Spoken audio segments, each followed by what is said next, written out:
আসসালামু আলাইকুম ওয়া রাহমাতুল্লাহি ওয়া বারাকাতুহু। বিশ্বনবীর অপমানে যেদিন আকাশে দুর্মন, মুসলিম নয় মুনাফিক দুই রাসূলের দুশমন। সম্মানিত বিক্ষুব্ধ জনতা, আপনারা জেনেছেন ইতিমধ্যে ভারতের মহারাষ্ট্রের হিন্দু পুরোহিত ধর্মীয় গুরু রামগিরি মহারাজ ইসলাম ধর্মকে কটাক্ষ করেছে, ইসলাম ধর্মের নবী মুহাম্মদ সাল্লাল্লাহু আলাইহি ওয়াসাল্লামকে কটাক্ষ করেছে, বিষোদ্গার করেছে এবং ভারতের সংসদ বিজেপি সংসদ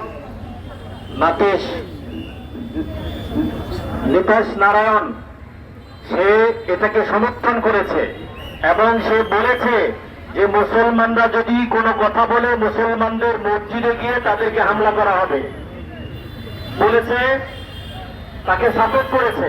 আমরা পরিষ্কার বলতে চাই, মুসলমান ইসলাম ধর্ম কারোর উপরে কখনো অবিচার জুলুম করে নাই।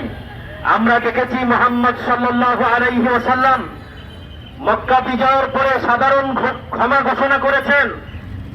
জুলুম করেছে ইন্ডিয়া, ভারত, এরপরেও এর আগেও আমাদের বাবরি মসজিদকে তারা শহীদ করেছে। ইতিপূর্বে আপনারা দেখেছেন ফেনীর বর্ডারে পানি ছেড়ে আমাদেরকে তারা ডুবিয়ে মারতে চেয়েছে।